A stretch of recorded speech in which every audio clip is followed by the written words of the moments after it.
Order. Today we welcome the Acting Commissioner of U.S. Customs and Border Protection, Mark Morgan.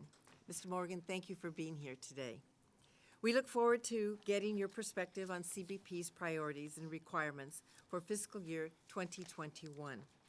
The fiscal year 2021 budget proposes $15.6 billion in discretionary funding for CBP, an increase of $714 million above the current year level. The total includes $2 billion for the construction of additional 82 miles of border barriers, an increase of $625 million over the current year appropriation for nearly 88% of the total FY2021 increase for CBP overall. I have obvious concerns about spending another $2 billion on additional border barriers. But aside from any debate we might have about them, this administration continues to circumvent the will of Congress by diverting billions of dollars above what Congress specifically appropriates for this activity. The House bill will simply not include this funding. Even more to the point, however, is that the funding CBP proposes for border barriers would crowd out other investments that we all agree are high priority. For instance, it is unclear how many CBP officers are funded or even sustained in the proposed budget. Congress has funded over 2,000 additional officers for over the last 2 years, but your budget does not analyze any of the positions. At the same time, you propose funding to annualize support for Border Patrol agents, positions that were specifically not funded by Congress. What explains this mismatch in budgeting? You and I have spoken about the significant challenges you and CBP face. I am committed to improving our security at and between the ports of entry and facilitating trade and travel. But we must do it in a way that is consistent with our national values and commitment to those in need. We must get the balance right, and so far that is not happening the way it should. Specifically, I remain concerned about the treatment of single adults, families, and unaccompanied children who are apprehended at the border by the Border Patrol. We must take every effort to ensure that all immigrants are treated with respect and processed in a timely and safe manner. And CBP must work more closely with nonprofit groups who are available to help immigrants both during and after their time in CBP custody. Failing to do so is not only a lost opportunity for migrants in desperate circumstances, it is also a lost opportunity for CBP. For migrants in the Migrant Protection Protocol Program, or MPP, and those in expedited removal programs who express a fear of return, CBP must ensure meaningful access to counsel, something that is not happening today, even though we have repeatedly tried to work with you to address this issue. For programs that remove or return migrants to countries other than their own, such as MPP and the Asylum Cooperative Agreements, how does DHS ensure they will be protected in the destination country? CBP cannot simply wash its hands of responsibility for their safety. The U.S. Department has issued, or the U.S. State Department has issued advisories warning against travel to some of these countries.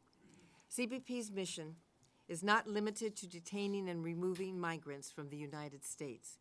It also includes ensuring due process for migrants, including the opportunity to seek asylum or other forms of relief. CBP should be working harder to balance those priorities.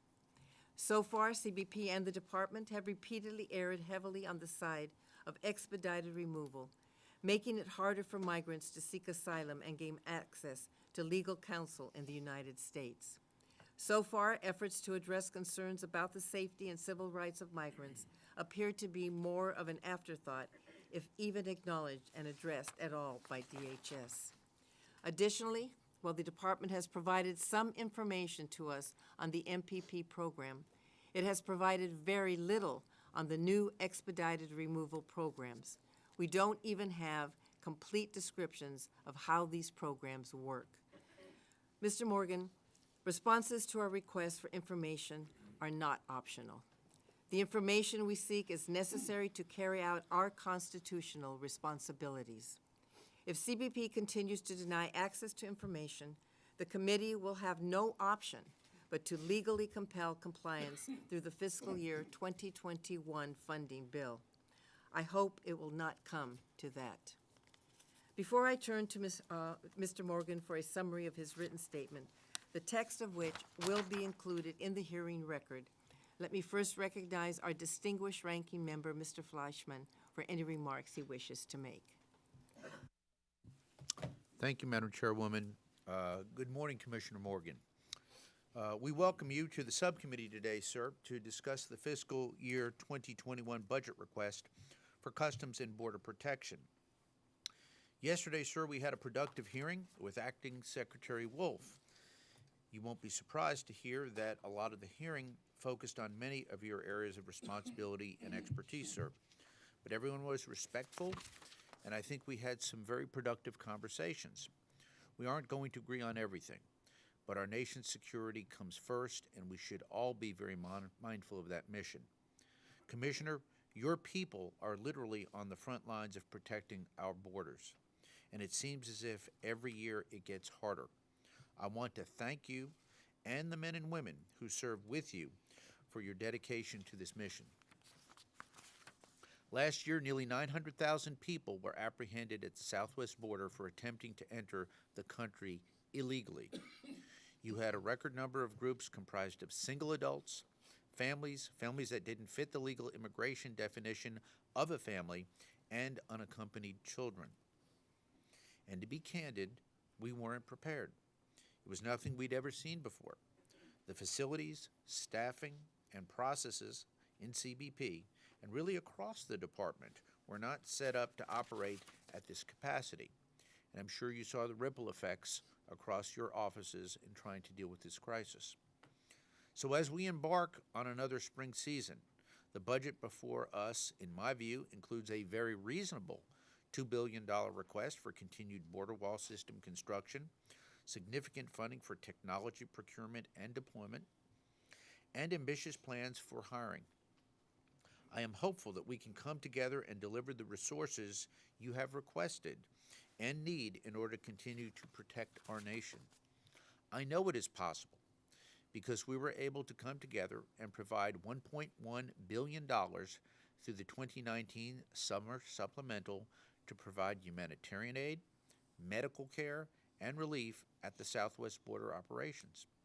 Further, we were able to come together on agreements on a fiscal year 2020 bill to provide another $1.375 billion for the border wall system, as well as funding for technology, processing coordinators, inspectors, trade and travel programs, and all personnel costs.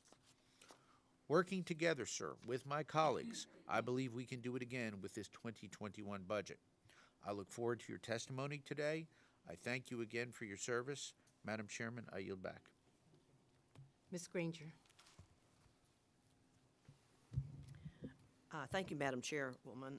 Acting Commissioner Morgan, thank you for coming before the subcommittee today to present the fiscal year 2021 budget. Earlier this week, I traveled with Deputy Secretary of Defense David Norquist to see firsthand where the administration's border security efforts have produced real results. This is my 6th trip to the southwest border since the start of the crisis, and the 4th trip I've made to the region since early last year. During my most recent travels, I've seen 3 of the 4 Texas sectors, and I also went with the President to see the first sections of the new fencing last spring. And no matter what sector, station, or port of entry visit, I'm always amazed by the dedication of the people working there and the cooperation across duties and assignments. I want to thank you and the men and women of your agencies. They're working tirelessly around the clock every single day to keep our country safe under sometimes almost impossible circumstances. Their commitment is a testimony to how important this mission is, and the cooperation among agencies is the best I have ever seen.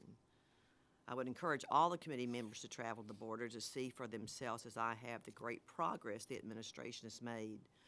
Hundreds of miles of improved border fencing have been built or under construction. New technologies are being deployed to spot persons coming across our border in time to apprehend them. That was very, very impressive. And programs are underway to hear asylum claims quickly right at the border. Things that we said from the very beginning was something we should work for. Unfortunately, even with these improvements, we continue to have a crisis. And you've heard of course, you know the stats, 400,000 people apprehended at the border in 2018. Last year, still very high. The most important issue we have is the huge amount, this is in my opinion, the huge amount of illegal drugs being carried across our border, and the criminals who are bringing the drugs, and people as well as children across our border. And while the number of illegal crossings are down, we're nowhere near the state of normal, and the monthly numbers are on the rise as we move into spring and good weather.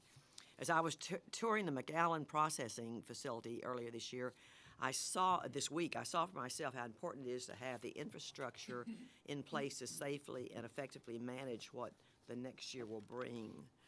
You know, my home state of Texas has the largest stretch of border. It's always been my priority to make sure the Department of Homeland Security has the resources it needs to secure our border, keep our community safe, and ensure the legal trade and travel. This is vital. We'll continue fighting for those resources. We look to you to tell us what you need and not just assume it's what you needed last year or what we're doing right today. Thank you for your work. Please pass on our good messages to those who work with you. I yield back. Before I turn to the Commissioner, I do want to let members know that the order in which members will be called for questioning will be based on the seniority of those present when the hearing was called to order, alternating between majority and minority members. Also, to ensure that everyone has ample opportunity to ask questions, I would ask that each member to try and stay within the allotted five minutes. So, Mr. Morgan, please begin. Chairwoman LaValle, Ranking Member Fleischman, and members of the subcommittee, thank you for the opportunity here before you today. I am proud to be here on behalf of the more than 60,000 men and women of the Customs and Border Protection. As America's unified border agency, we work to protect the American people, safeguard our borders, and enhance the nation's economic prosperity by facilitating lawful trade and travel at and in between the ports of entry, on land, in the air, and water. Oh, thank you. We will accomplish this through continued innovation, enhanced intelligence, and data sharing and collection and collaboration, both in the private and public realm. As been mentioned, our FY21 budget includes $15.6 billion in net discretionary funding, with our priorities focused on enhanced technology, infrastructure, both physical and IT, as well as personnel. As our nation has witnessed during the national security and humanitarian crisis of fiscal year 19, the influx of migrant families and unaccompanied children from Central America overwhelmed CBP and other governmental agencies and drained our resources. To put this in perspective, fiscal year 2019 Southwest Border Enforcement actions, has been mentioned, was almost 1 million. That's 88% higher than the previous fiscal year. To make matters worse, arrivals of families to the borders more than tripled any previous fiscal year on record. This was an unprecedented shift in the demographics we were encountering. CBP facilities were not intended nor designed for holding families and children. In the face of these crises, this administration has made tremendous strides in reversing catch and release, which was a primary pull factor for family and children who put their lives in the hands of smuggling organizations who have shown a complete disregard for their safety. The loopholes which allowed individuals to use a child as a means to be allowed into the United States has been closed. This administration networks of policies and international agreements have enabled CBP to apply a consequence or alternative pathway to almost 95% of those who we apprehend, rather than releasing them into the interior of the United States. And it's working. In 8 months, we have seen more than a 70% reduction in enforcement actions along the southwest border. Reductions of apprehensions, of course, a welcome progress, but the crisis, has been just noted earlier, is far from over. With the peak migration season upon us, the human smuggling organizations are continually changing their tactics. We must maintain this momentum. This includes continuing to build additional wall systems in strategic locations. But CBP border security efforts extend well beyond illegal immigration and well beyond just the southwest border. During fiscal year 2019, we apprehended almost 1,000 gang members, thousands of criminal aliens, weapons, currency, and seized more than 800,000 pounds of drugs. Our air and marine operations contributed to another 300,000 pounds of drug seizures with our partners. CBP also has a critical role in ensuring the nation's economic prosperity. All cargo that enters the United States legitimately passes through CBP ports of entry. In fiscal year 2019, CBP processed almost 29 million cargo containers and an additional 600 million small packages entered through mail and express consignment environments. In that same period, CBP collected $84 billion in duties, taxes, and fees, and that's a 55% increase from the previous year. Particularly of importance to CBP is the trade enforcement role. And relevant to every American consumer, we continue to see significant levels of counterfeit merchandise at our ports of entries as we're seeing the explosion in e-commerce. In FY 2019, CBP seized almost 28,000 shipments, which would have a retail value of over $1.5 billion. These products harm American consumers, threaten our economic security, and damage the brand integrity of United States companies. The facilities budget contains funding for the design and construction to replace old and dilapidated Border Patrol station, as well as the construction of a humanitarian care center in the Rio Grande Valley. The budget also, I'm very proud of this, contains funding for the first of its kind AMO air facility in Laredo, Texas. That's going to be just an incredible milestone. Lastly, TCOs have not, and they will not stop looking for the next method or technique that will give them a strategic advantage for smuggling illegal contraband and people. The narcotics, counterfeit goods, gang members, the list goes on, that they smuggle into this country have permeated into every town, city, and state in our nation. We must continue to be vigilant, stay ahead of the threat, and comprehensively address these threats to our nation. I thank the members of the subcommittee for this opportunity to appear before you today. I absolutely look forward to your questions. Thank you.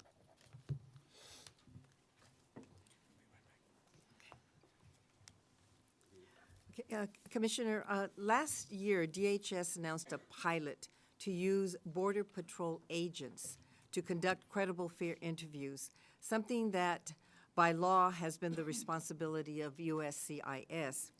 After going down to the border last week, my staff were told that CBP officers are now a part of this effort. We heard that the pilot was intended to mitigate a shortage of USCIS asylum officers. Is this accurate? And if so, is there an end point where CBP will no longer provide agents and officers for this activity? And before you answer, I just want to make the point that we have repeatedly asked for this information, but no one has responded to us. First of all, on the issue of being responsive, we need to get better at that. So if there's any information specifically about this issue that has not been received by you, your staff, or anybody in the committee, I will take back that, and you have my commitment that we will get you the information that you need to fulfill your congressional oversight responsibilities. I fully support that, recognize that, and agree with that, and we'll try to get better at that. We will get better at that. To address the actual question of agents and officers, yes, right now we have about 75 Border Patrol agents that are part of that program and 16 CBPOs right now in that program. And it is designed specifically as you address. The challenge is that we call it the front end, back end, and stuff that happens on the back end affects the front end. And so with the lack of asylum officers, it creates a backlog in the front end for us. And so the more that we can rapidly apply the due process and the asylum process, the more it alleviates overcrowding to other issues for us on the front end. So we do see this as a immigration continuum issue, and we do see this as looking at this as a DHS effort, and it has absolutely made a positive impact given USCIS those additional resources. Given CBP's assertion that it has a significant shortage of Border Patrol agents and custom officers, then how do you justify pulling CBP personnel off the line to conduct asylum interviews? Why not get more asylum officers instead? So I think that's absolutely correct. I absolutely support USCIS getting more asylum officers. Yes, ma'am, I think that's absolutely must and that's needed. But as they're going through that process, again, it's a balancing act, because you're right. I am pulling critical resources, from the lines to do this. But again, as we do that balancing, in the end, we see it's a positive net gain for us on the front end, because we're alleviating the backlog and other conditions because of the lack of asylum officers. So it's this continuum, and it creates this cascading negative effect. And so it's, at the end, we did the cost-benefit analysis, and it is making a positive impact temporarily to give those resources. But it's not intended to be long-term or forever. USCIS needs more asylum officers. Okay, well, that's where I was going next, was because pilot programs require quantifiable metrics and a limited time frame, though neither has been shared with Congress or, about this particular pilot. So what metrics are you using to measure the effectiveness of this program? So I think it's a good question. It's key to some degree. As the commissioner, that really is USCIS's responsibility to determine that matrix. For me, it's about helping them with the resources, because there has been some questions about, well, is there a higher degree of positive or negative claims? As a commissioner, that's not my purview, and I'm not given those agents and officers to help increase of positive or negative. It's just to help resources. That falls completely under the purview of USCIS. They're trained by the USCIS. They're supervised by CIS. So any matrix with respect to that would really come from CIS. Okay, and my time is up. Mr. Fleischman?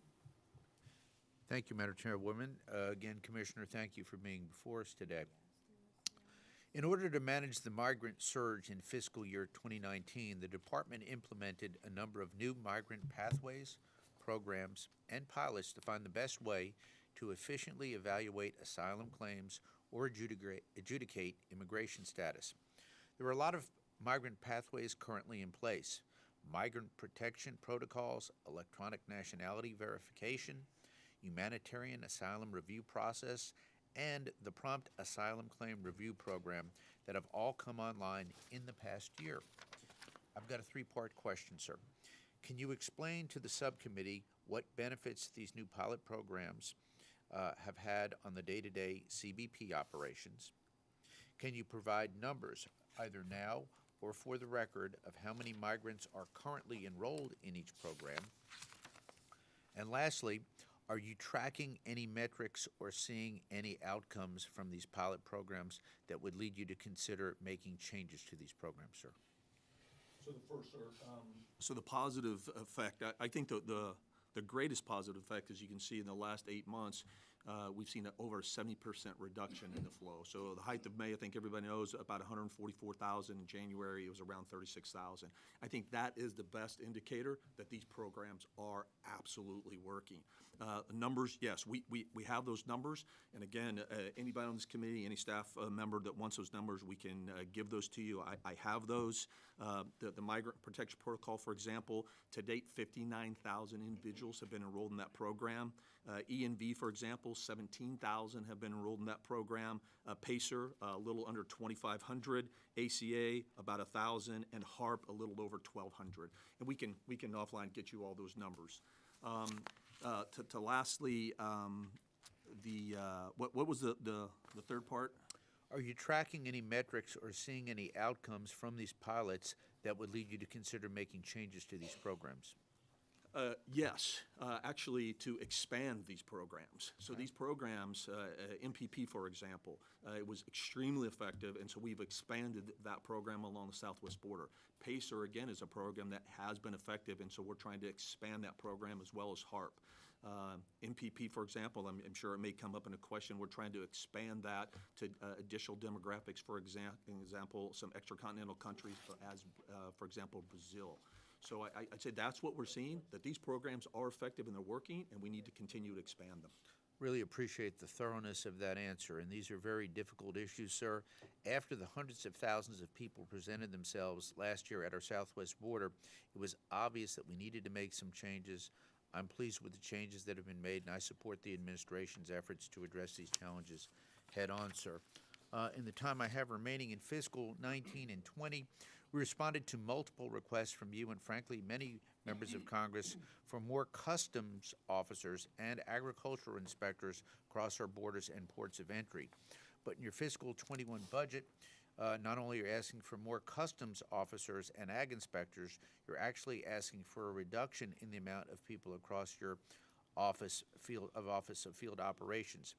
Do you believe that the current workforce of customs and ag inspectors is more than sufficient to cover your needs and to protect this nation, thus allowing for such a significant reduction? And my other question is, what is the basis for the reduction you've proposed, sir? So thank you for that question. So there's a little bit of timing issue with the 20 enacted and the 21. So we're actually not looking for a reduction of CBPOs. What we're hoping to do, and I think some of this will be worked out through technical assistance as we're finishing a 21 budget, is through appropriations and through current user fees, we hope to be able to fund the current plus-up, I believe it's 600 officers that we received. As we're seeing the volume increase in unprecedented levels this past year, obviously the user fees are increasing too. So we think that that's going to be enough to annualize those CBPOs. In addition to that, once again, and I know there's some disagreements on this, but we've asked for legislative proposals to increase other user fees, modest fees, like for example the immigration fees. They haven't been increased since 2001. We're asking for a modest $2 increase. That's going to get us a couple $100 million, and we think that will support additional, I think it's around, don't hold me to, but around 1,400 additional CBPOs. So we're absolutely committed. We need more CBPOs at the ports for all the reasons I think everybody in this committee understands, and we're committed to working towards that. Thank you, Mr. Commissioner. And Madam Chair, my time's up. I'll yield back. Mr. Price. Thank you, Madam Chairman. Welcome, Commissioner, to the committee. I want to ask you about the practice of metering, so-called. CBP's been engaged in the practice of regulating or metering asylum seekers at the ports of entry. That is, not receiving their applications immediately and requiring them to wait on the other side of the border for a limited number of slots that may or may not open up each day or each week.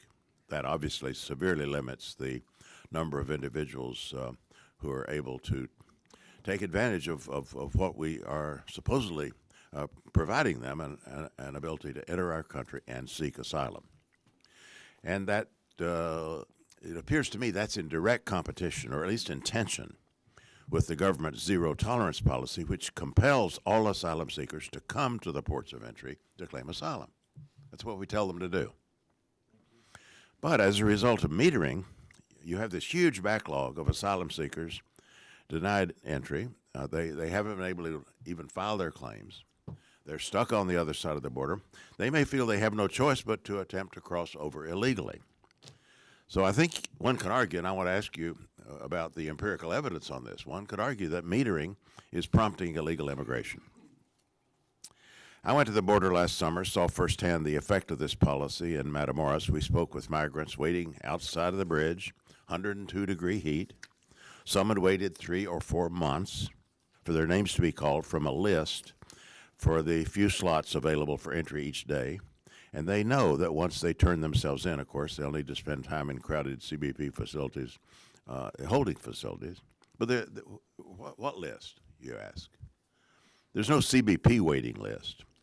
There's no official process that allows migrants to wait in line. That list is run by someone different at every Mexican border town. There's no transparency on how names get on that list, in what order they list. The lists are, where we saw, was taped to the window of the building in Matamoros. It had 2,000 names on it. 2,000 names on it. The migrants told me no name had been called, no slot had been opened up for days. Congress has been increasing funding for your agency for the past several years. A lack of resources doesn't seem to me to be an excuse for this kind of chaos, for a list having 2,000 names on it. So you can see the questions swirl around this situation. Given the number of asylum seekers seeking or waiting at ports of entry, what has the agency done to improve internal processes and expand resources to handle these larger number of applicants? People do, after all, have a legal right to claim asylum or to ask for asylum in our country. So what's the legal justification for denying them the ability to do so, for metering those pursuing asylum claims? And then what about the practical effects? What are the consequences of metering at the ports of entry for people who may cross then at illegal in places that apart from the ports of entry? So it's a complicated process, no doubt, sir, and there's multiple things we have to balance. There is a capacity issue. It's very real. I think it goes to a previous question about CBPOs, and we are committed. We agree that we need more CBPOs at all the ports of entry, not only to fulfill our complex, vast role, but to include this as well. Because you are right, we want individuals to come legally to the ports of entry. I absolutely agree. That's what we want. And so we do need to improve our capacity. We need to improve our infrastructure, our physical infrastructure, so we have additional capacity to be able to house. We need additional CBPOs so that we can balance our wide and very deep mission. It's a balancing act every single day for the CBPOs at every single port to balance their counterterrorism mission, their counter-narcotics mission, the lawful trade and travel, revenue collection, as well as the immigration issue. That's a tough balance every single day. And so there has to be decisions that are made every single day to balance. And so we don't always have the resources to be able to accept everybody that comes. I would say we don't deny anyone, but there is a process, and we don't have the capacity to accept everyone that comes in immediately. What are your ideas for improving this? I mean, the capacity is one thing. So the few slots that you open up for people to come and make this legal claim, those slots, I would think could be much more accessible. You know, there'd be more such slots and facilities and personnel for handling these applications. In the meantime, thousands of people waiting across the border with no sense in many cases of how these lists were put together. Shouldn't CBP at least have an official list so that's transparent, where people know where they stand and how long approximately they may have to wait? I'm not saying that's the permanent solution, but it just seems intolerable for this to be this degree of arbitrariness and a lack of transparency to this system. People in this group we visited with had no idea if they would ever be called, no idea where they stood on this list. And my understanding is also they're living in deplorable conditions. Well, the conditions are terrible. But if we could have an answer, I would appreciate it. Yeah. So again, I would not say it's arbitrary, and I think I'm also committed to making sure, and it goes back, Chairwoman, to your opening comments about sharing information. So I absolutely I'm committed to work with you and your staff and everybody at the committee to get you the information exactly how the process is done, working with you to see how we can improve the process. But again, it does come down to a balancing act every single day, as I described, to balance the vast mission that we have: counterterrorism, counter-narcotics, lawful trade and travel. And it does come down to both physical capability of facilities and personnel. That Well, we need to increase. these are asylum seekers who are turning themselves in. This isn't in the first instance a security issue. It's an issue of how do you accommodate these legal applications. Thank you, Madam Chairman. Ms. Granger. Thank you. I have two questions. And the first one is just for my clarification. Tell me the difference in asylum officers, processing coordinators, and processing agents. So ma'am, the asylum officers and then processing agent and coordinators, I think the processing, that's the same thing. So the only difference, so asylum officers, again, USCIS has that. They're the ones that conducts all the fear screening, so they own that. The processing agents is a new concept that the Border Patrol has come up with to really get, badges back to the border, and then have special non-law enforcement personnel that are designed to go to the processing centers to help facilitate the processing of families and children. We're going to receive some specialized training in that, but again, non-law enforcement officers to do that. Thank you. And on this last trip I took, I was very aware of trying to get the Border Patrol agents back to doing what they have been trained to do, and therefore it's good. One of the things I want to ask you about, the new fencing that's installed. Can you tell me what effect that's had on the unauthorized crossings and smuggling, on your agents' response times, and generally the workload and staffing in the area where the new fencing is existing?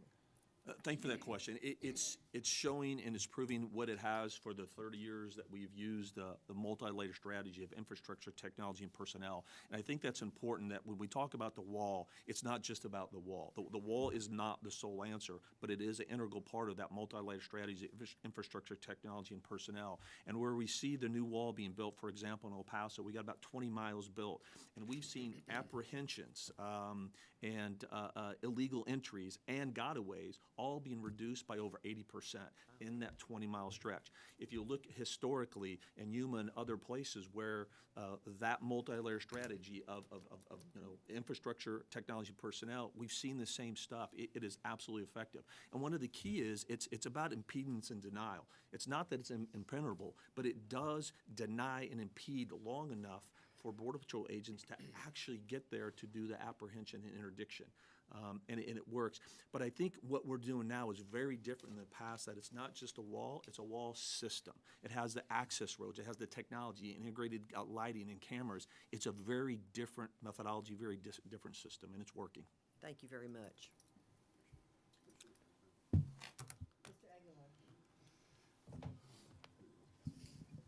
Thank you, Chairwoman. Thank you, Commissioner. My first question is, you talked in response to the Chairwoman's questions about pulling critical resources, so I wanted to kind of stick with that theme. You meant on the human side, and I wanted to talk a little bit about the financial side with respect to the border wall. As an appropriator, I think all of us share a concern about CBP spending on a physical border wall, especially when the number is not what we have allocated. According to the GAO, CBP's Border Security Improvement Plan doesn't include life cycle cost estimates between the years 2019 and 2027. As you know, life cycle cost estimates would be how much money is spent on an asset like the wall as long as it can be used. This typically includes from the start of the project through the future repairs. The budget request this year is $2 billion for the physical wall, yet CBP doesn't have life cycle cost estimates available. This is in addition to the $10 billion in construction funds that the President has transferred or reprogrammed from other accounts. And just as a refresher, that's $600 million from Treasury, $2.5 billion from DOD's counter-drug activities, $3.6 billion from military construction projects, and $3.8 billion appropriated for ships, fighter jets, and drones. This is a pattern of requesting more money for the border wall and diverting funds from other accounts, all with the promise that this barrier would make our country safe. But as we've seen, drugs can be smuggled over ladders, using drones, and through tunnels. And even with basic power tools. So while the wall can be effective at times in a layer that you've indicated, the true costs of this border wall are not known. Without this life cycle cost estimate, won't it be likely that we're going to have to divert future funds from other accounts to address repairs and inefficiencies in out years? So I am familiar with the GAO report, and that was based on the FY17 BSEP. We have a new FY19 BSEP that's been completed. It's actually in the process for review. We're hoping to have that review completed and provided to everybody. And that has life cycle cost estimates? So that I don't know. I'll have to get back and get you that information. I'm not specifically sure about that element of the BSEP, so I'll get back to you on that, though. But with recost, again, what I would say is when we talk about the wall, I think it's important that it's not in place of or in lieu of other stuff. Just like when we talk about technology, technology should not be utilized in lieu of the wall, just like the wall should not be utilized in lieu of technology. We need it all, including the wall. Again, and you mentioned it too, that multi-layered strategy of the wall, technology, and personnel. It's an integral part of that multi-layered strategy going forward. And so it works. It works. And we have that data. And if we have not provided that data thoroughly, we can provide that data that shows that multi-layered strategy works. I think many of us would love to see that data. I don't think that your team has been responsive. I don't think you've been responsive enough to give us that data. I don't know what use a 2019 BSIP would be without life cycle cost estimates. If a 2017 BSIP didn't have life cycle cost estimates and the GAO told you that. So I'm a little frustrated about that. I get the multi-layer piece, and I think that that's fine. I think that all of us would love to have that policy discussion, but this is the body, this is the group that decides how we fund those layers. Absolutely. I understand the suggestions that you're making. Well, the administration doesn't understand because we're diverting funds without calculating future out-year costs, and you're doing it as a result of funding that we haven't allocated. And so that's the concern that a lot of us have. But let's stick with the BSIP then. The GAO specifically found that the BSIP, and I could only use the 2017 BSIP, as you mentioned, it doesn't include a methodology to analyze the cost associated by segment and by location. As well, costs associated with the terrain, as my colleague Mr. Cuellar has mentioned in the past, land ownership and terrain. There are cost estimates as well that would have to do with those land costs for private property owners. So without a thorough analysis of deploying these barriers for specific locations, how do we ensure that we're not overspending in key areas? So, sir, I do think that the BSEP addresses those issues. And again, it should be in its final stages, and we should be able to have that committee. I think the ex-secretary said yesterday he's looking at the June timeframe that we should be able to have that the new updated BSEP ready for your review and approval. And so that will have by segment and by sector. It will give us different types of technologies that can be used in those areas. It'll include life cycle cost estimates. It'll include these types of things that we're asking. So the one thing, as I said before, is what I need to go back and get more fidelity on is specifically the life cycle issue. So we'll get that. Thank you, Madam Chair. Yield back. Thank you, Madam Chair, and thank you, Mr. Morgan, for being here today. We have spent a tremendous amount of time in this body talking about the broad reach of drugs in our community. Whether that is marijuana, cocaine, heroin, or fentanyl, these drugs are decimating communities across this nation. These drugs are literally killing our sons and daughters, and the bulk of these drugs are coming across our borders. We are taking a lot of our agents off the front line to deal with the flood of migrants, and it concerns me that the reduction in manpower on the border may have negative effects on the drug interdiction rate. In fact, I mean, we've witnessed, Ranking Member Granger, myself, Fleischman, and Representative Cuellar witnessed a drug seizure at a point of entry of about 7 to 8 kilos of cocaine when we were there last February. So the drug problem is absolutely real. So my question to you, are you concerned about you having to pull your agents out of the field to doing their primary missions to become basically caretakers for the surge of the migrants? And how are you trying to balance the need for apprehension, interdiction, and other things when you have limited resources? First of all, I appreciate that you recognize it's a difficult balance. And at the height of May of 144,000 in 1 month, we were taking about 40 to 50% of Border Patrol agents, gun toters, frontline agents and officers off the line to do the humanitarian. We knew that the smuggling organizations were on purpose, with intent, using large groups to then divert our resources so they can smuggle drugs in. And we actually have that on video, on surveillance, and that was happening every single day. So it was a significant issue. And so that's why when we talk about the drug issue, which, by the way, it is a significant national security threat to this country.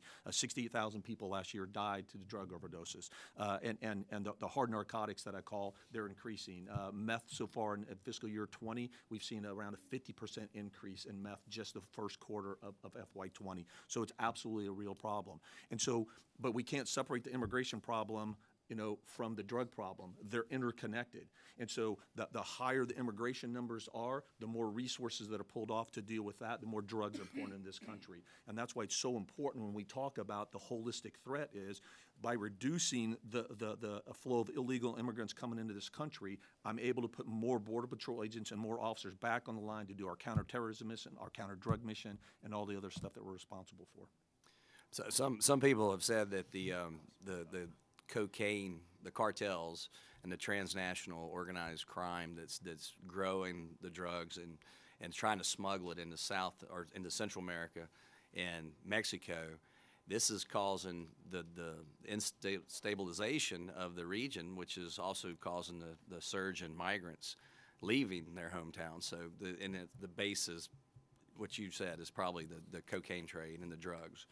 I've been an advocate for utilizing the National Guard on the border for over 10 years.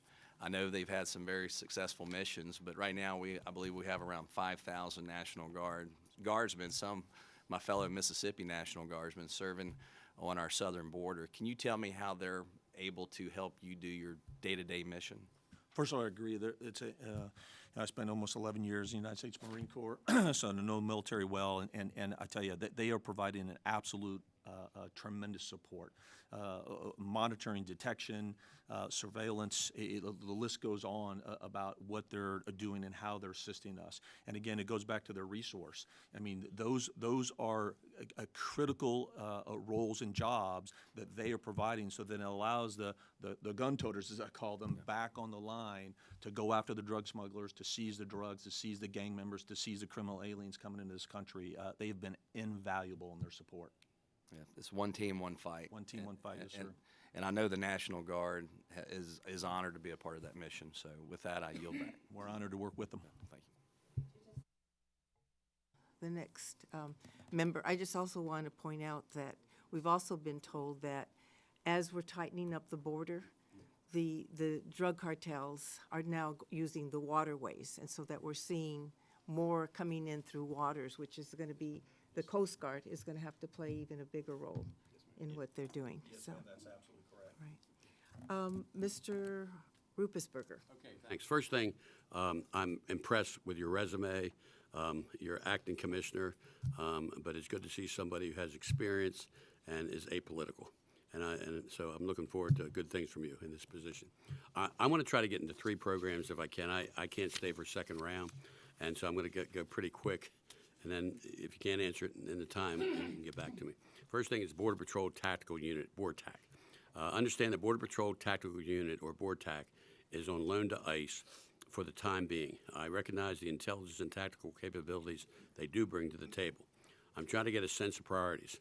Can you tell me what their role will be and who they will be targeting? How does pulling away this unit alter the capabilities of CBP to respond to high-level threats at the border? Will they be conducting operations on their own, or will always be in support of ICE operations? What I'm concerned about with the public image of BORTAC, which is essentially a SWAT team, and the message it can send to residents of cities like Baltimore, which the administration has deemed a sanctuary city. Can you describe how BORTAC will be conducting business beyond our border communities? For example, how many agents can we expect to see in a city like Baltimore? If BORTAC unit is deployed, can you give me your word that it will not have the appearance of an occupying force? That's number one. Secondly is modular surveillance system, FLAIR. Since foot and vehicle crossing points are unpredictable, our agents must be agile. The Modular Mobile Surveillance System Program, or MS-2, is the next generation of CBP's mobile surveillance capability. This program offers our men and women on the front line the ability to adapt to the dynamic nature of protecting our border. Mounted on vehicles, this technology becomes the eyes and ears of our agents in the field, and it is a verified force multiplier and an important pillar of your border protection. For this reason, this committee included $15 million in the FY bill to procure these assets. However, I've heard rumors that CBP is considering reshuffling funding from M2S2 to anonymous surveillance towers. While I believe some of these towers are effective technology, it is no substitute for mobile surveillance vehicles, and this move would be sidestepping the intent of Congress. Is CBP currently still planning to follow congressional intent and the President's budget to acquire the funded number of M2S2 systems in the FY20 bill? While the understanding that the funds provided have a long period of availability, how many units do you anticipate rolling out this year, and what is your plan for phasing them into use? And will you commit to ensuring the committee will receive your prior notification as required by law if CBP decides to reprogram these funds? It's important that we move forward, I believe, with that program and not change. Finally, multi-role enforcement aircraft. The President's budget includes no funding for air and marine operation multi-role enforcement aircrafts for the last few cycles. However, Congress has appropriated enough for the reduction of 3 planes. We do this because the members are here and our agents in the field recognize the CBP's aviation assets are a critical component of border security.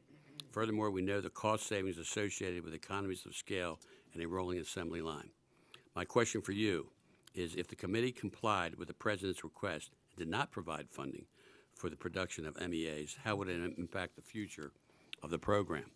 And in your opinion, are MEAs an integral part of CBP's planned air capabilities moving forward? Do you still intend to procure the amount required by the program of record? If not, what has changed? And are you concerned with how much more it will cost the taxpayer to deliver these assets if the production line dries up due to a lack of continued support? I did it this way. I can't stay for another round, so I want to put it, answer as much as you can in the 5 minutes, and if not, if you can get back. Yes, sir. So I'll try to go at least top line on all 3 of those, and then I will get back to you. So BORTAC, I think it's important because there's been a lot of misinformation on BORTAC. I want to make very clear to this committee, we are not deploying BORTAC teams. So that's not what's So happening. they're not coming to the sanctuary cities like Baltimore? There is no BORTAC element that's being deployed. What happened is we have 100 individuals, 50 officers, 50 agents. They're all volunteers. Some of them just happen to also be BORTAC agents, but there's no BORTAC element. There's not going to be. I saw some reports that we're going to be having these tank-like armored vehicles, and the BORTAC agents are coming up as elements all swatted out. That's not happening. It's not happening. There's actually going to be just a handful through multiple cities within the United States. They fall under the auspices of ICE. It's like a task force. We do this every single day. We have agents on FBI, JTTS. We have them on border corruption task forces. Last year we helped ICE with over 70 operations. We're going to look like them, dress like them, and fall under their auspices. So I want to make sure that Well, that's good to hear at this point, but it's being managed and looked at. Okay. Yes, sir. So on MS2, so first of all, absolutely agree with everything you said on how important that mobile surveillance technology is. I totally agree. I think it makes it tough in the budget. We have to make trade-offs and a balance. And what we looked at in the autonomous towers, it's an integral need as well. So we went back, to the Border Patrol, and we said, hey, if you have to prioritize right now, what would you prioritize over? And they said, we really need these autonomous towers. And I think that's key because we used to call them innovative towers. We changed that name to autonomous because that's really critically important because they're infused with AI, meaning it's not going to take an operator anymore to run that tower. They're self-sufficient, they're energy sufficient, and they're standalone, and they're also semi-mobile as well going forward. So we are still committed to the mobile surveillance units. Well, I think you should, because I'm concerned about the reason for the towers, but that's another issue. And as we work through the transition, we will make sure that we work with the committee to make sure. No, let's get back. Okay. Right, exactly. And then the MEA, real quick, I know we're running out of time. Again, 100% agree on the MEA. Again, it was a trade-off. We go back to AMO, and they said, hey, look, we have to prioritize, and there's a couple of things we need to prioritize. One is there's an incredible amount of funding in the FY21 budget to sustain what we already have and upgrade the technology and the aircraft we already have. Some of the technology is old, it's outdated, it's got to be updated, and we need to sustain the aircraft we have. The other thing that really was the tipping point for the priority is they really needed an AMO air facility in Laredo. And so that was really the trade-off for FY21, is that they really wanted this. And so it's going to be the first of its kind, the first time it's been appropriated for an air facility since the inception of CBP. And the last part that I'll make, and I appreciate the committee, because in the 20 budget, we asked for 2 ME, but the enacted, you gave us another one. So appreciate that. And so that's kind of how that laid out, but we're absolutely committed to the program, and it is integral. And I appreciate on all these issues, you come back to my staff. Mr. Rutherford. Thanks for the time. Thank you, Madam Chair. Actually, I want to go back to something that the chairwoman said earlier, because it's one of my main concerns being from the state of Florida. As we continue to tighten up on our southern border, we are going to see, and we are seeing, as you know, that shift around to the water. And one of my concerns, though, to change just a little bit, is, you know, you mentioned the 29 million cargo containers that are being brought into the country every year. I know our goal was to have 100% screening. Can you tell me where that number is at now on those 29 million? How many are actually being screened for, you know, because to me, that's 29 million Trojan horses that we are inviting into our ports every year. And there are potential seaburn events in every one of them. So what number is actually being checked right now? So first of all, I agree that that's a vulnerability and that's an issue. What I can tell you in the cargo, we're getting almost 100% of advanced cargo manifest information, and that's key because with that volume, we're not at 100%, we're not even close. But with that advanced cargo manifest information, we're able to apply kind of a network of a layered approach of intelligence-driven operations to then target specific containers. And we can offline provide you a whole bunch of information of how we formalize that intelligence and targeting to select certain containers. But right now, we're about 3%. 3? Okay. And I really look forward to speaking with the LSS on this because I think there's some technologies out there that I've been made aware of that can really help us enhance that number quite significantly. And this is, you know, having been in law enforcement forever, this is a real concern to me, what's going on in these ports. So. I agree 100%. LSS is an integral part of that, and we are working through LSS to work with companies out there to continue to advance the technology. Thank you. And second question, on the AMO training facilities, I have one in my district, and I know we're looking at a 50% increase in hires of air and marine operators over the 19 numbers. So are we going to have the throughput at that academy for that? I mean, I know there's some improvements that are being looked at down there. Is that in the 500 million I think that I saw? It is, and right now the numbers, sir, are showing that we are going to be able to support this for the first time, I think, in about 10 years. Don't hold me to that exact year, that we actually have a net gain in AMO officers and agents. So we're making tremendous strides improving those processes. So we feel confident we're going to be able to meet that. Yeah, and they're doing an amazing job on workarounds, and you know there's some expensive travel that they have to do expensive in time. So good, I'm glad, and I look forward to following up on that. Another concern, and I'll, well, I've still got a little time. The ports in the the number of officers that we have on the ports, sharing them with our, like in Jacksonville, Jacksport is sharing with our airport, and those delays that are being created, that's really an economic hit to our port. Can you talk about any kind of increases for those ports of entry, those marine ports of entry particularly, that are struggling with officers? Yeah, sir, I think that's a great question. I mean, really, all 320 of our ports, we need more resources, and I think that's why, again, we'll continue to work through the technical assistance for 21 to make sure through appropriations and increased user fees. To make sure that we're not only annualizing the supplement that you've already given us, the committee, appreciate that, but then also really trying to work and show, and I think it is our responsibility to show you why we really think that, like, for example, additional fees should be increased, you know, that nominal $2, because we think that that's going to be able to get us, you know, about 3,000 additional CBPOs that we can then put through multiple ports. Right. Yep. And you're looking at 750 this year. Border right? Patrol. Yeah. Border Patrol. Okay. Yes, sir. Thank you. With that, Madam Chair, Ms. Ming? Thank you, Madam Chairwoman, and thank you, Commissioner, for being here today. I wanted to ask a question about House Report 116-180, which directs Homeland to hire or otherwise obtain services of child welfare professionals at every southern land border, port of entry, and Border Patrol station. Further directed CBP to provide an associated execution plan no later than 60 days after enactment of the fiscal year 2020 spending bill. The deadline passed last week. As you know, screenings and expertise provided by child welfare professionals will help prevent these children's return to harm and needless separation from family members, while avoiding tragic deaths in CBP custody. When I went to visit McAllen, they also mentioned that they did not feel properly equipped and trained to handle so many issues, sensitive issues in regards to children. Have you submitted the child welfare professionals' execution plan yet as directed by Congress?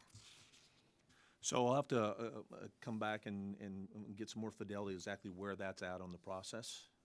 But I can tell you that, you know, since even 9 months ago, the transition that we've made on all things medical care has really been transformational. I mean, at the height, when we saw this unprecedented crisis of families and children's, I think along the southwest border, we had like 20 medical professionals that were available. Fast forward today, we have over 700 that are on contract, and over 300 medical professionals are on duty 24/7, 365, in 45 locations. Since then, we've conducted 65,000 screenings of juveniles. We averaged last year 80 hospital visits a day. Over 20,000 individuals went to the hospital. I could go on with the stats, but hopefully that does show that I think somebody said earlier, when this crisis started, we weren't prepared. We didn't have the resources. But I think that we've showed, and we can give the facts if we haven't, that we have absolutely committed to continue to increase our care for especially children and families.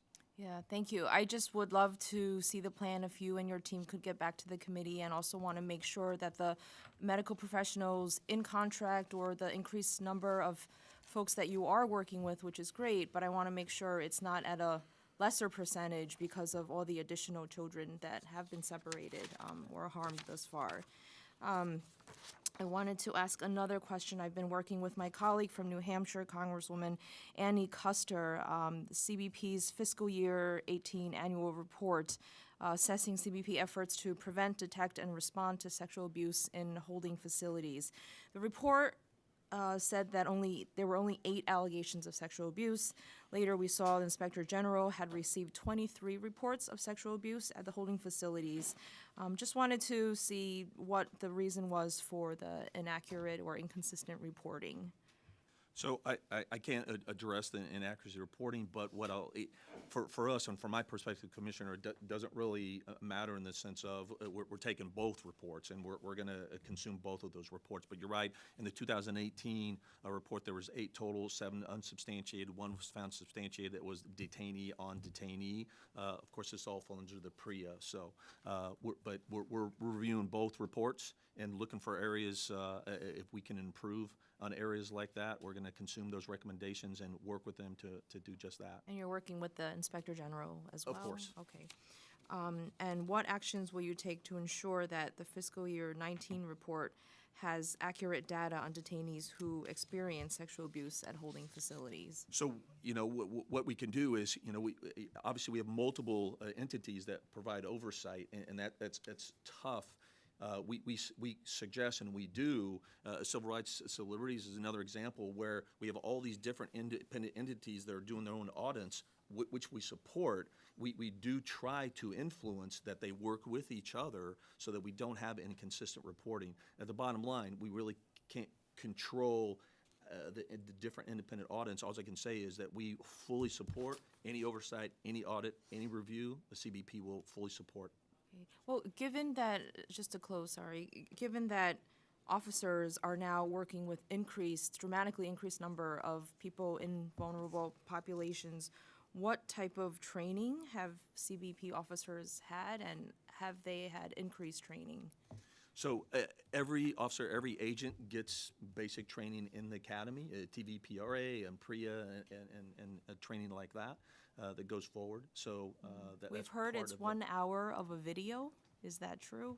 That I don't know. I don't have that level of detail of how long the training is, but they do receive specific training. But I think this goes to a point, that's another reason why it was mentioned earlier, why we're asking for the 300 processing coordinators, because they're going to take over the large portion of that role, and the design is at their academy training, they're going to get additional training specifically to the care of children and families. Okay, thank you. I yield back. Thank you, Madam Chair, Mr. Ranking Member. Commissioner Morgan, thank you for being with us this morning, and I want to thank you for your leadership as well as for the hard work of the men and women that work with CBP. So appreciate being a partner with you. You brought up, and several people have brought up, border technology as being an integral part of the defenses that we have. So my state of Washington, my district, I have about 100 miles of border with Canada. So certainly it's something that we have seen in, even though the focus a lot of the time is on the southern border, we see a tremendous increase in the amount of, for instance, illicit drug traffic, not only coming in from the northern border, but also through the maritime areas. I've been very happy to see the administration continuing to deploy, and you've mentioned this, the AST, the cost-effective system of the autonomous surveillance towers. I think that's exactly the direction we need to go, and I appreciate that the speed that has gone from a pilot to actually the process that we use. Simple technology in some respects, and something that's off the shelf and cost effective. So one of my questions is, given the success of that system, could you tell us your deployment plans on how we could move faster and how much it would cost to do so? And on top of that too, though, I also, being a northern state, also interested in if you could give us information on how that kind of technology how it will be used on the northern borders, as well as, many people have been asking about our waterways, the maritime security issues, and how it could be utilized there as well. So I completely agree, and so I think in my opening statement, I thought it was important to include in my opening statement that it's not just about the southwest border, right? It's not just about illegal immigration. It's about a wide swath and depth and complexity of issues to include the northern border. There are absolute threats on the northern border. Drugs are clearly one of those.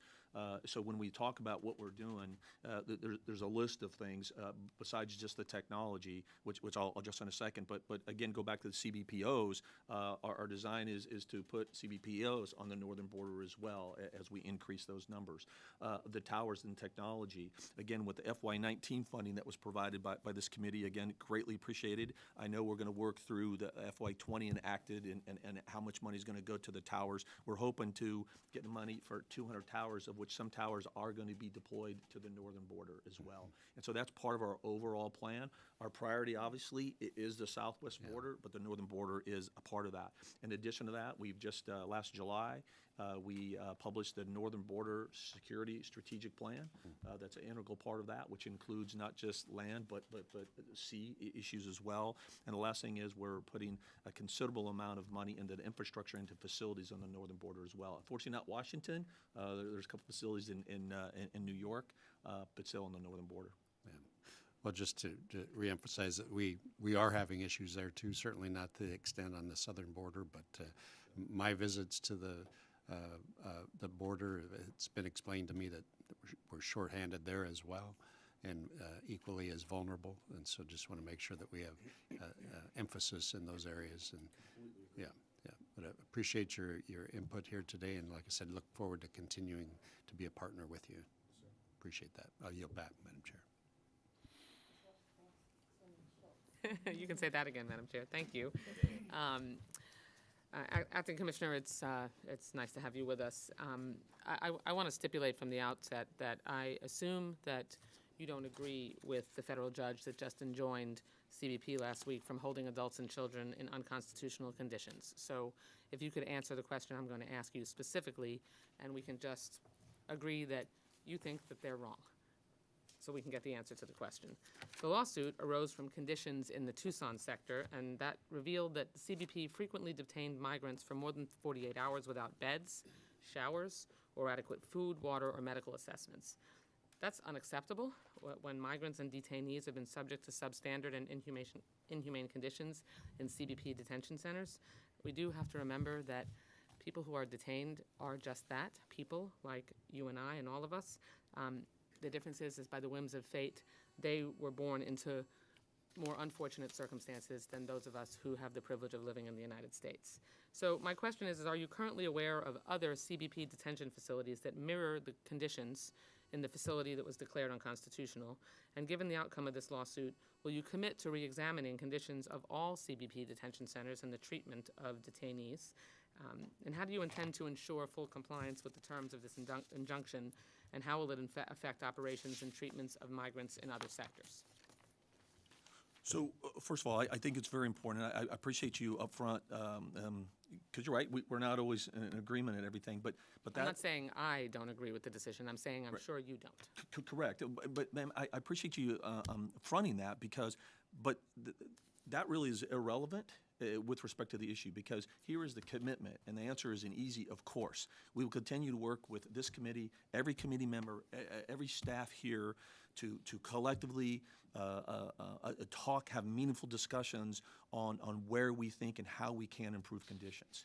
Okay. I think, but you have had such a grave situation in the Tucson sector that a federal judge enjoined you from those conditions, and those conditions included leaving people for more than 48 hours without beds, showers, adequate food, water, or medical assessments. Are there other facilities in which those conditions are the same?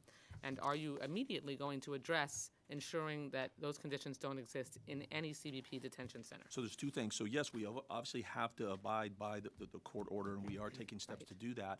But I go back to that. I respectfully disagree with the court's decision that these are unconstitutional and grave conditions. So leaving people, you think it's okay to leave people without food, water, medical assessment, beds, showers for 48 hours? I think that it depends on the circumstances, the totality of the circumstances.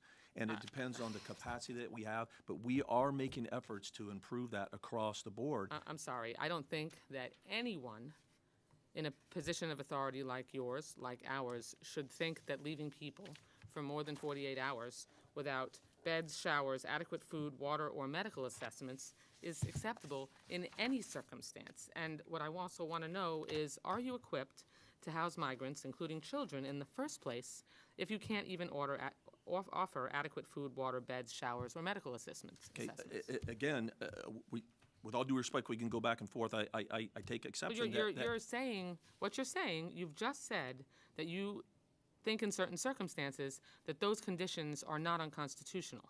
So that's is that what you're saying? That's it. What I'm saying, Okay. and I can give you an example though. A single adult that comes into our custody, right? A single adult male, a Mexican national that comes into our custody. I don't think it is to say that it is unconstitutional that we don't give them a bed to sleep in. No. It's not just a bed, a shower, adequate food, water, or medical assessments.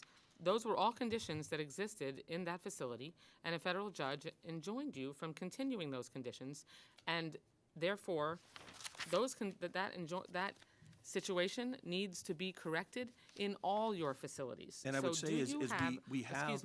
Excuse me, reclaiming my time. Are you equipped to house migrants, no matter who they are, but including children, in the first place, if you can't even offer adequate food, water, beds, showers, or medical assessments? And we are offering just adequate refusing food. to order those things? We are providing adequate food, shelter, and medical care. But you believe in certain circumstances that you don't have to? No, that's not what I said.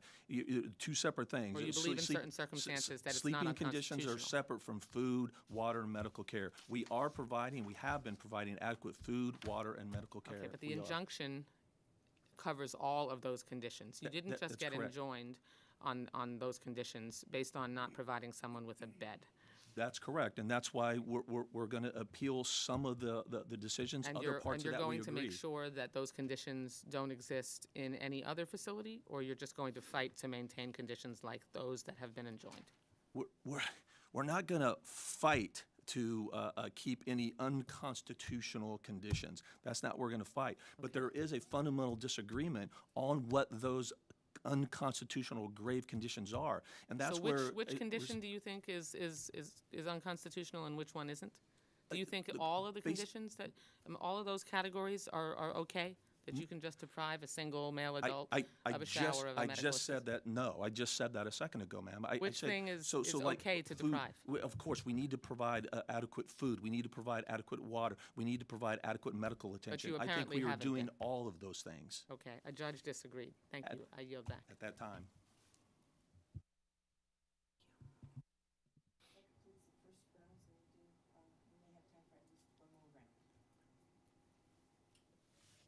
Mr. Morgan, we understand recommendations regarding meaningful access to legal counsel. We understand recommendations regarding meaningful access to legal counsel for migrants placed in MPP were made following a red team review of this fall. What has CBP done specifically in response to the red team recommendations to address access to counsel? Some of the things, ma'am, we were already developing, but through the red team and quite frankly, engagements with this committee, engagements with staff members of this committee, engagements with NGOs. So it's not just the red team, but specifically the red team. Some of those recommendations are, for example, to provide counsel not just prior to the hearing, but after the hearing. Providing additional information such as Know Your Rights videos. We're actually expanded those to provide them in more than one time during the process going forward. And so there are also we've expanded in interpretive services as well across the board. So there are specific concrete actions that we have taken to improve access. Well, let me just point out one thing before I ask the question. In the Know Your Rights videos, my staff actually observed last week how the noisiness in the interim hearing facilities makes it almost impossible for migrants to hear or to understand what is being said. And I believe the chair of the full committee was also on that trip. So it seems like a situation where little additional effort could go a long way to mitigating the impact of the MPP program on migrants, due process. So such as a person who Know Your Rights presentation instead of a video. So I hope that we can work to address that particular issue, but also something that we've talked about this before and I still don't understand. Why can't CBP provide access to pro bono, and I'm emphasizing the pro bono part, why can't they provide access to pro bono counsel for those migrants at the interim MPP hearing facilities? So they provide the list of attorneys that are available, of which a good portion of those are pro bono services. I'm not sure I understand the question. Those who are not yet I'm talking about those who are not represented, but my understanding is that, there's a list, but then they call, there's no answer. They don't, the person at the other end, even if they get the message, they don't know where to return the call to. And so my question is, why can't there be a pro bono counsel there so that a person can actually go to them and ask for their help? Like if something is done in person, a presentation of Know Your Rights is done in person, and there are legal pro bono counsel there, then that migrant has the option of going and talking to them. My understanding is also that if there is an attorney talking to a migrant, who has representation, that if someone else is in that room, another migrant, and would like to also speak to that person, that they're prohibited from doing so. So my question is, I'm just trying to understand, why can't there be access to pro bono counsel at the offset, talking about what their rights are, and then being available for anyone who wants to take advantage of? I guess I'm not fully understanding. I mean, are you suggesting that we just like have a building where just attorneys are just sitting there, and then as a migrant comes, then they just walk Well, across for example, when the you're having the video of Know Your Rights, at that point, you could have, a person, a pro bono attorney, talking about those rights and having other pro bono attorneys present. So after following that presentation, if a migrant wants to take advantage of that, they have access, rather than a list of attorneys where most of the time they don't get to talk to anybody, and that's what we've been told. I think, with all due respect, I think what you're talking about would be just a logistical, almost impossibility. And then I think it also goes into some ethical issues on, how do we, attorneys, almost like ambulance chaser issues No, we're that talking, we would I have understand, to. no, I understand the concern there. So- We're talking about pro bono. We're not talking Right. about an attorney that's trying to get business. We're talking about pro bono. And it doesn't, I don't know what the problem would be to have them do a presentation at these different locations. And there are a lot of attorneys, a lot of nonprofits who said they would be willing to participate and to do this, but that they are constantly denied access. So maybe, I can see my time is, right. but let's talk a little bit more about Sure. that, because maybe there is a way that we can address this in a way that would be beneficial to the migrant, but also address any concerns that you might have. Yes, ma'am, and hopefully we've shown that we're open to the continued dialogue, and hopefully we've shown that we have made changes to improve the access, so absolutely committed to continue that dialogue. Okay, we will. Mr. Fleischman. Thank you, Madam Chair, and again, I want to thank the Commissioner for his thoughtful and thorough answers. This is a process. The country is going through some very unprecedented situations and has gone through that. So I am very not only empathetic but sympathetic, but laudatory of your efforts to address these situations, and I thank you. This leads me to my next question. Last year, we saw a significant surge in the number of migrants trying to enter the country illegally. And this year's budget request reflects that need for additional support along our border for 750 new Border Patrol agents and an additional 126 new mission support personnel. Unfortunately, Border Patrol has faced a number of challenges in hiring in recent years, even to cover attrition. What changes have you made to the hiring process to achieve onboarding 750 new agents this year? So I appreciate that question. So actually, it's something that the team has been working on for quite some time. If you look back the last 2 years, for the first time in a long time, our hiring has outpaced attrition. And so I think that shows a tremendous progress that they've made on the overall processes. Some of it has been on the IT, on the technological side, to improve our data collection and our analysis of where we should go and how we should do that and where we should target. It's really made a significant difference. So we're very confident that we'll be able to continue that progress and be able to hire those additional agents. Thank you, sir. Recent audit reports indicate that neither FLETC nor CBP have the capacity to train and onboard such a large number of agents in 1 year. Have you attempted to resolve these issues, sir? We have. We've increased our academy capacity, but we're already booked up through FY20, and all our academies are at capacity already. So we're looking for additional opportunities to build out that capacity. But that's definitely a challenge. Yes, sir. I too share Ranking Member Granger's enthusiasm for the new processing coordinator positions we funded last year.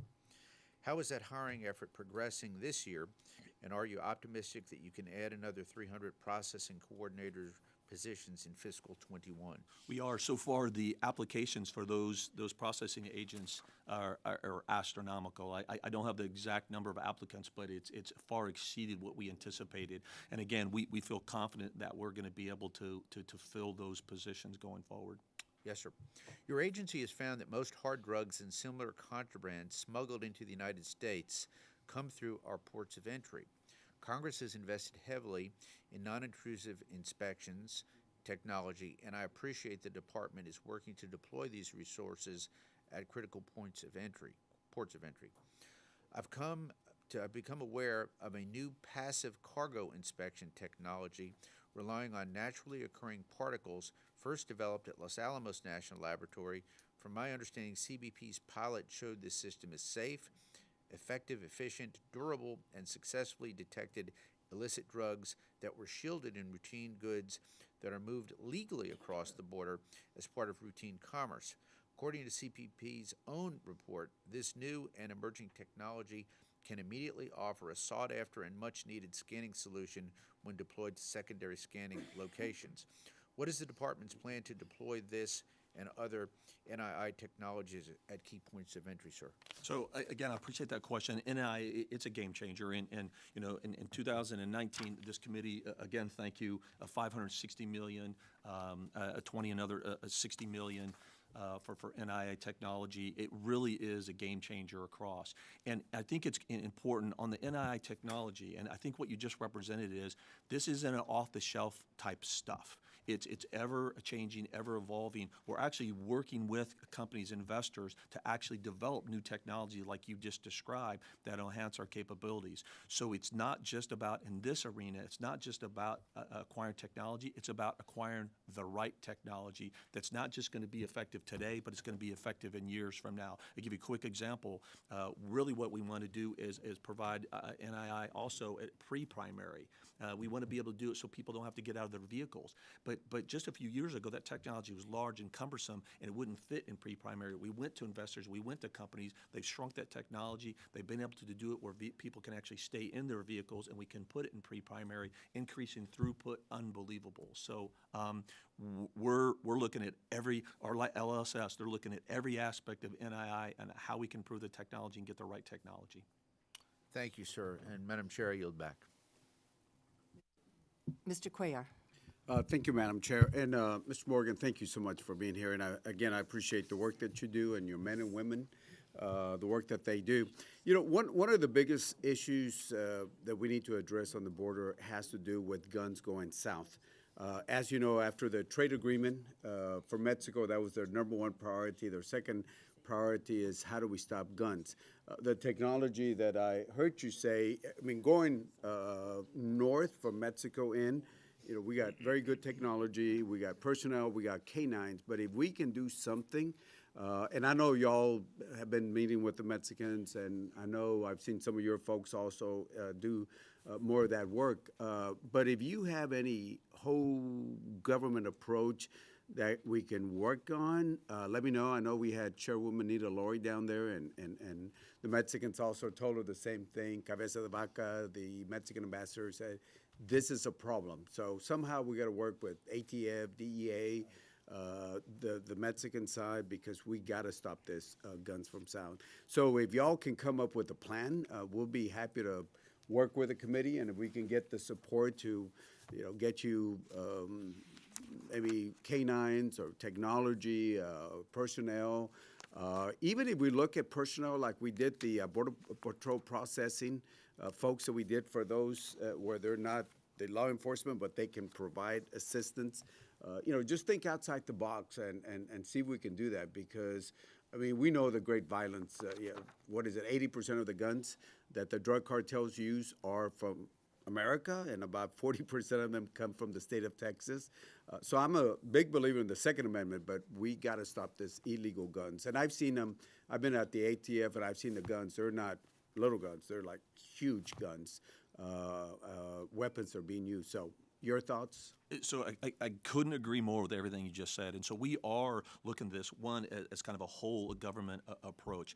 To some degree is we're not going to seize our way at the border out of this issue. Correct. I think, everybody knows here is hey, we can do a southbound weapons op at a certain POE. Within a couple hours, they're just shipped in. They move over. And so it really has to be a whole government approach with the interdictors, with the investigators, the intelligence-driven approaches. So what we want to do is we want to go into the interior. We want to go into the shops and location in Texas that's actually shipping these and actually go to the head of the snake instead of just getting the weapons. But make no mistake, weapons are a currency to the cartels. It's a huge problem. We are working with the government of Mexico. The Attorney General has actually also gone there too and developing a plan as well that is that whole government approach with interdictors and investigators. We're working with the government of Mexico now. Together, collectively, we've identified certain strategic locations we want to do these operations.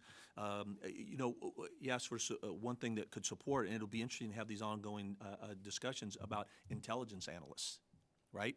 So it's not that we always need gun toters, but to get more intelligence analysts to focus specifically on intelligence-driven operations, focus on southbound operations would be a key part of this. Also, continue to put pressure on Mexico to continue their use of E-Trace. Yes. It's hopefully lacking in the government of Mexico. And you're also right. It's not just small weapons are going there. It's pieces and parts, and they actually have gunsmiths in Mexico. They're getting these pieces and parts and actually building large weapons. It's a problem. Exactly. Well, we appreciate if you can put something together and make it a whole, because we don't want to just talk about Department of Homeland, but we got ATF, Department of Justice, and our friends across. They need. And I couldn't agree more. And we are working with ATF. We're working with DEA. I just think we need to come together, as you said, that whole government approach together, and really look at this from an intelligence-driven set of operations. So. Thank you so much. Appreciate it. Get us a plan if you don't mind. Yes, sir. Mr. Palazzo. Thank you again, Madam Chair. The chairwoman mentioned that many of the transnational criminal organizations are going to be increasing and moving more of their operations to our oceans, to our coastlines. And, I will never miss the opportunity to kind of talk up our Coast Guard, who has an awesome national security mission, as so does your agency, falling under the Homeland Security umbrella. Can you speak about your observation and your inter-cooperation with the Coast Guard? And it might also be a good time to actually just throw out the Joint Interagency Task Force South, that's Jayada South, that's in Key West, because that's a perfect example of multiple agencies coming together with multiple nations working together to eradicate the drug smuggling, because those nations that are south of the American border know how disruptive and damaging this smuggling operation is to not just their country, but to the region. So I give you an opportunity to speak to that. So one, I completely agree with you 100% on the maritime issues. And I think yesterday was talked a little bit about, and some, depth and defense, I think is correct. We want to stop the drugs before they get to our border. Coast Guard is tremendous in that effort. And I'm proud to say that our AMO operation provide more flight hours in support of the Coast Guard operations than any other agency. I think in the last 10 years, it's somewhere around 63,000 flight hours that we provided the Coast Guard. Last year alone, on our side, 300,000 pounds of narcotics were recovered with respect to AMO support, for example, to the Coast Guard and some other partners. Jayada South is the model. We use that in other regions as well. And so that's why there's a robust amount of funding requests in the 21 budget to upgrade our surveillance equipment and upgrade the outdated systems. And a lot of that specifically is going to go to support the Coast Guard and maritime operations. Yeah, I had the pleasure of having a classified briefing by Jayada South last week, and two chairs away from me was a CBP officer, one of your guys, and you could tell they work closely because the mission that they have is extremely important. And the Coast Guard would probably also tell you, and you may as well, is that the National Security Cutter has been a game changer in this. They're able to go down there, and sometimes the only U.S. form of naval presence we have in South and Central America is the United States Coast Guard.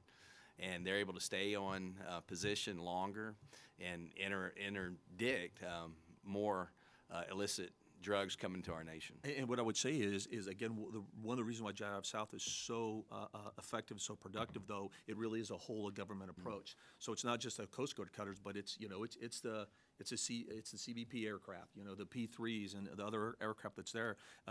AMO is using the same concept, working with other host countries as well, Mexico and countries of Central America, and the Maritime operations as well, to help them providing that capability so they can also interdict in the sea as well. It's so very proud of what AMO is doing. Yeah. Well, we appreciate everything that your agency's doing. And just one last remark, over the past 4 years, 2 million pounds of cocaine has been seized by the United States Coast Guard. That's a street value of $26 billion. And those NSCs that are partaking in this are a lot cheaper than that. I think they pay for themselves. That's why I think we need more NSCs, not less. But we also need the polar security cutter and the offshore patrol cutter. We need all the above approach to fighting this. And airplanes and a lot of things the CBP needs as well. So thank you, Mr. Morgan. Mr. Aguilar. And I'm going to come back to that, building off of what Mr. Palazzo said in just a minute. Remain in Mexico, Mr. Commissioner, during a press conference in November, you shared that in September 2019, there were 42,000 individuals that had sent back to Mexico as part of Remain in Mexico. You gave a larger number, I think, in your testimony. What was that number? 59,000. And I appreciate your willingness. You mentioned, and I just wrote down, get us all the numbers, in quotes, in response to the chairwoman's comments. How many of these individuals are children out of the 59,000? I don't have that data in front of me, but we can get that data. We do collect that data. We can get that to you. Do we have a tracking system that says what happens to individuals when they're returned back to Mexico? So that's a complicated process. I'd be more than happy offline to give some more detail on that, but multiple things can happen. When they are returned to MPP, right now we have a 50% no-show rate. We have individuals that just voluntarily return to their country of origin. We have individuals that just drop out of the program and remain in Mexico.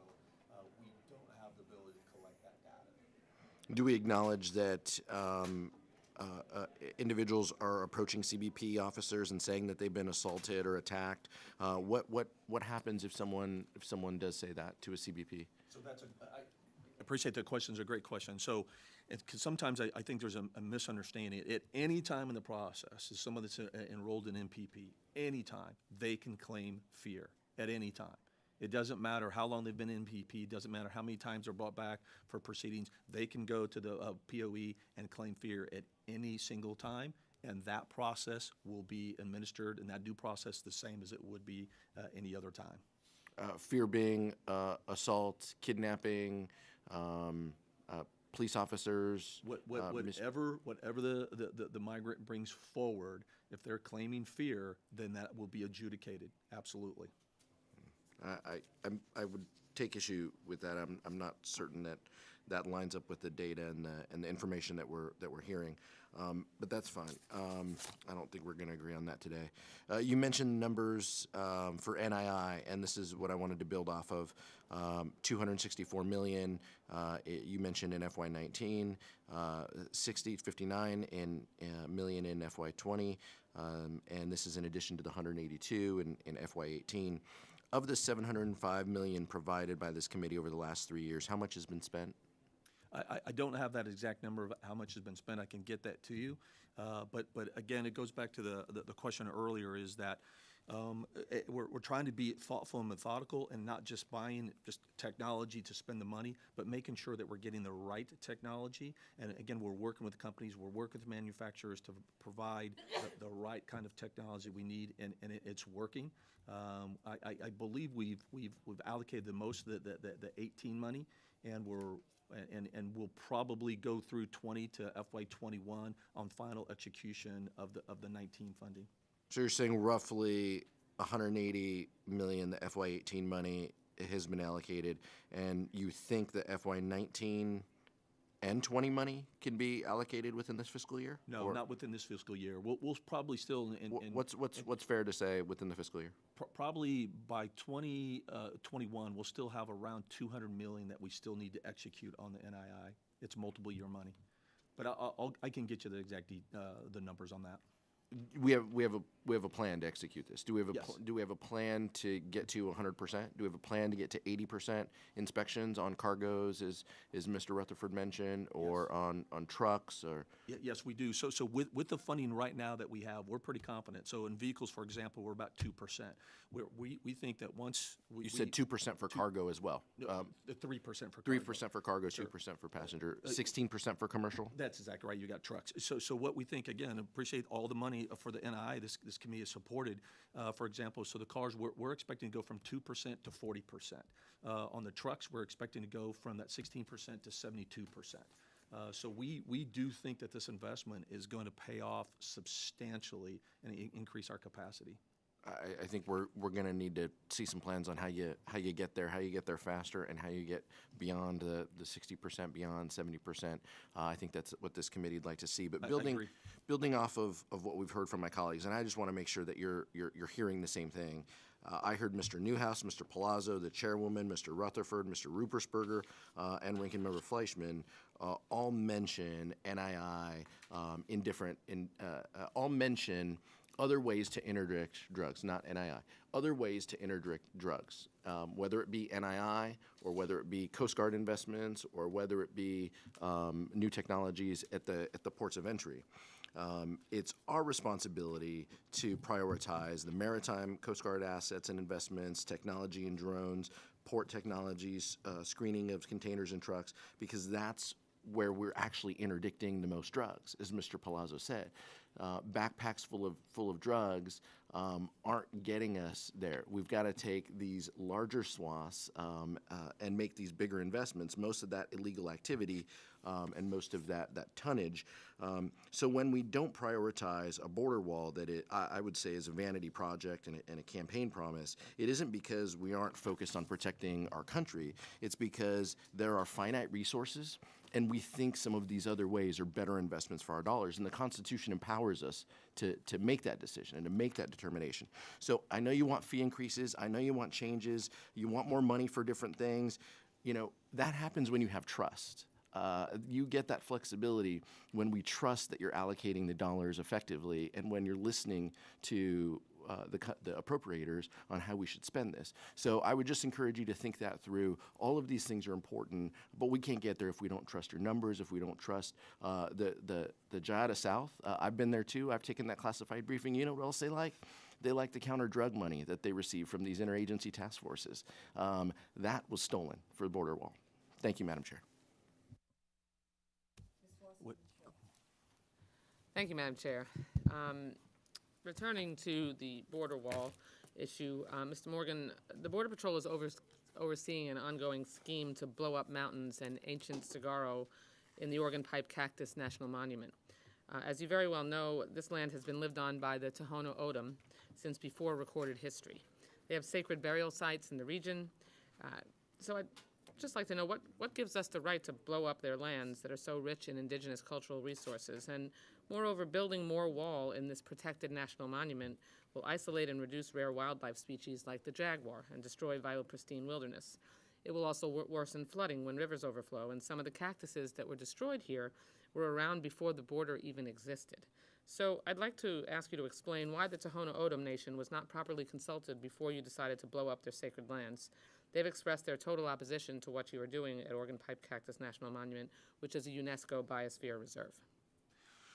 So first of all, I would respectfully object to the categorize as we're blowing anything up. I don't, from my position, ma'am, I don't believe that is what I consider that we're doing. Second You're is not doing that blasting of mountains or destroying saguaro? I think that we are constructing a border wall system that is desperately needed as part of a multi-layer strategy for our national security. I'm I do not believe what we're doing is excuse me, blowing reclaiming up. my time. I'm asking trying you. to answer your No, you're questions, not. ma'am. You're trying to defend the border wall, and I'm asking you. I will defend the border wall. But that's not what I'm asking you to do. You're here to answer our questions. And I'm trying to. No, you're not. So what you're trying to do is defend the border wall, and I am trying. There's a process that you go through in order to be able to construct a wall. I understand and in that process, you are destroying mountains through explosives, and you are also destroying saguaro that are ancient and sacred. So please explain to me why the Tohono O'odham were not properly consulted before you decided to blow up, eliminate, destroy, whatever term you want to use, they're gone, their sacred lands. So, but I do think words matter, so that's Okay, why, I want you again, to I take answer my exception to question, blow up. please. I'm trying, ma'am. So what I would say is that, from our perspective, we have consulted with the nation. In what we way? have, again, we've followed procedure and we've followed law. I'd be more than happy to provide you and this committee and the staffers exactly all the meetings we've had. Okay. We document those meetings, and I'd be more than happy Let's to explore provide that all that. here further before I just wait for your documents that usually don't come. Because DHS has said that you'll have a, quote, environmental monitor present. So does that mean you'll have someone there to watch the environment get blown up? Are you doing anything else to mitigate what is a travesty of environmental justice? The reference you're making to supposedly following the laws here is that you've abused the Real ID Act by flippantly waiving environmental laws in its name, like the Endangered Species Act and tribal sovereignty statutes. Of the 21 times that the Real ID Act has been invoked to waive federal laws since it was enacted, 16 of those waivers have been invoked by the Trump administration. And you claim that you've respected tribal sovereignty, as you've just done here, but bones have already been found by border wall construction crews. And your administration's own National Park Service concluded in September of last year that significant cultural resources, quote, will be destroyed over the course of ensuing border wall construction. This land was protected for a reason.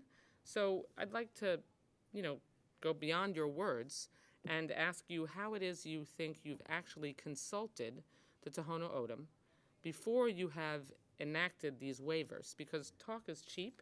I'm sure you wouldn't like it if the federal government blew up your great-grandmother's grave, which is essentially what you've been doing here. I disagree with that. We have not been blowing up graves. I just disagree with that. You've been blowing up sacred lands, and We they've have not been blowing up strenuously graves. objected. And So again, when you this goes find back to bones- how have you complied with the consultation requirements that you have with the tribal government of the Tohono O'odham?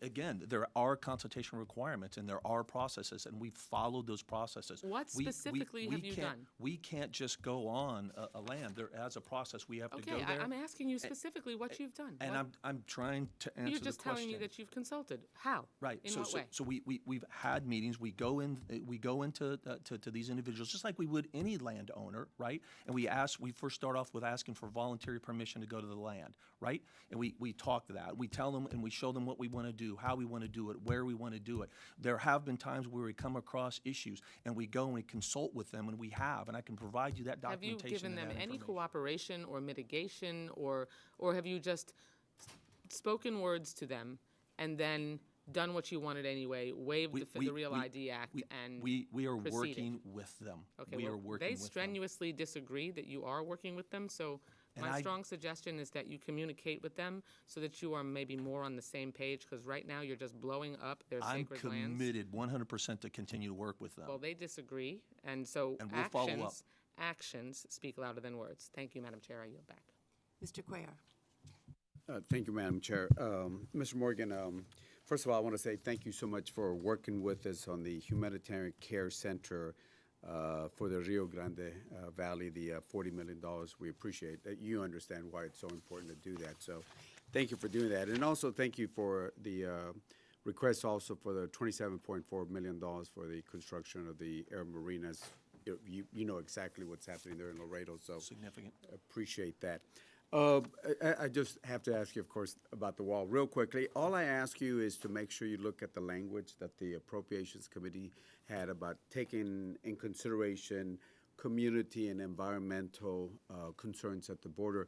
Appreciate what you're doing, working with the bulkhead in Laredo. I want to say thank you, because you all have been outstanding on that part. I appreciate it. The other ones around my area is San Ignacio. You know, San Ignacio is the oldest town in Zapata, and they have a U.S. National Register of Historic. It's part of the U.S. Register of Historic Places, U.S. National Historic Landmark, recorded Texas Historic Landmark also. At the Laredo College, I think today there's a board meeting where the Army Corps is going to ask, of course, the request for access, and I think your folks have sent that also. And there is a historic Fort McIntosh there that was established many years to protect the area there. So again, I know you all have something there about historic places. I would ask you to just be very sensitive to those areas. As you know, in the past, we've added language. The committee has added language to protect the chapel, the Butterfly Center, and a couple other places. So in San Ignacio and the Laredo area, I ask you to take a look at that also. Just take the community folks in consideration. Yes, sir. And hopefully, on the bulkhead, hopefully that illustrates an example. You and I had personally had conversations of our commitment to doing just that, to coordinating and trying to come up with meaningful, reasonable compromises, and I'm committed to doing that. Yeah, appreciate it. We spoke to Governor Cabeza de Vaca, the governor from Tamaulipas. He's willing to do the same thing, so it'll be an international river walk like they have in San Antonio if it gets to that point on that. Thank you so much. Thank you, and to your men and women also. Before we end the hearing, I want to strongly emphasize the importance of an open and transparent relationship between this subcommittee and each component within the Department of Homeland Security. Mr. Commissioner, you made a commitment to provide information to the committee on the following issues, many of which this committee has been requesting repeatedly for months. And I'm just going to outline them. I know you have staff here, so take quick notes. First, detailed descriptions for each of the new pathways for removal programs. Second, the number of migrants in each program, a requirement that we also included in the 2020 appropriation that has not yet been filled. And third, the information that Mr. Price requested on metering, and I note that our FY2020 bill also had a requirement for a report on metering that has not been provided to date. This information really does impact how we make resource allocations decisions. So we look forward to getting meaningful, accurate, and complete information from you. And I look forward to continuing to work with you on some of the issues that I still believe that basically there are areas of disagreement, but our main objective of protecting our country, there's no difference in that, nor is there any difference in terms of the willingness of this subcommittee, including myself, to do everything we can to make sure you have the resources to do what needs to be done to fulfill your mission. So I thank you for being here and look forward to working with you. Yes, ma'am. And if you don't mind, I would like to comment on the open and transparent. I completely agree. And I think that's one thing that CBP, I'll speak for CBP, that we need to get better at. We need to get better at being more responsive, timely, and making sure that we're giving you the information you need in your requests. We need to get better on that. And I promise you, I'm committed to doing that for all those reasons. Appreciate that. Yep. Thank you. Hearing is adjourned. Good job.